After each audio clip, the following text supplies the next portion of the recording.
Okay guys, nandito tayo sa City of Dreams. Narinig namin na pwede din dito ang walk-in. Dito sa may Nuwa COD pool. And 200 po ang kanilang entrance sa pool. Pag 350 po kasama na yung spa, gym.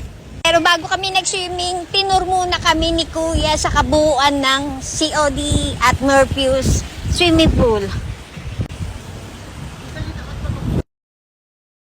Napaka-accommodating ni Kuya. Talagang pinagtyagaan niya kaming itur sa kabuuan ng COD at ng Murphy's. Napakaganda ng loob nito na hindi nyo nakikita ng ordinaryong araw. Sa Murphy's po, hindi pwede po ang walk-in. Kailangan po naka-check-in kayo. Dito lang yan sa COD Nuwa, ang 200 MOP. Next vlog po yung mga swimming pool nila, ipapakita po namin. Maganda po yung swimming pool nila. Thank you kay Kuya sa mahabang oras na ginugol niya sa amin para maitur kami dito sa COD at Murphy's. Ayun na nga guys, napaka-busy ng lola nyo ngayong Sunday. At nakahanap na naman po kami ng pool na walang check-in, 200 MOP lang. Dito yan sa City of Dreams. At napakaganda ng kanilang changing area.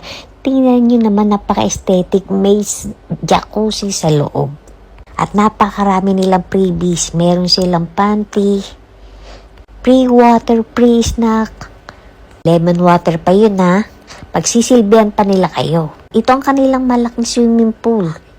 Meron din silang jacuzzi sa labas, lanai, garden, at makikita nyo yung mga tower ng City of Dreams, Murphy's. Na-enjoy namin sobra ang pag-swimming dito. Lalong-lalo na yung jacuzzi. Thank you kay Kuya na napaka-accommodating. 9 out of 10 ang City of Dreams pool. So we are here now in Dancing Water. Nanonood na tayo ng Dancing Water for the first time. Walking.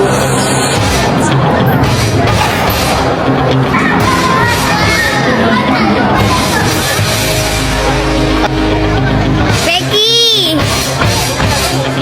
Sa baba tayo. Sa baba kami. Yes. Malamig na.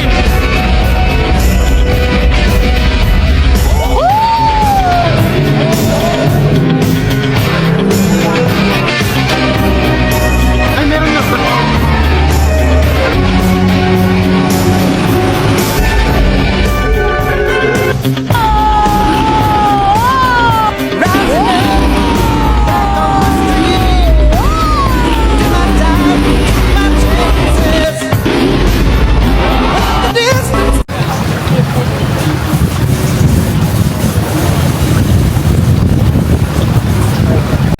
Nag-enjoy kami ng sobra dito sa Nuwa City of Dreams swimming pool sa halagang 200. Sulit na sulit. Kaya kung mapupunta kayo dito sa Nuwa City of Dreams, check it out. May enjoy nyo sobra. Grabe.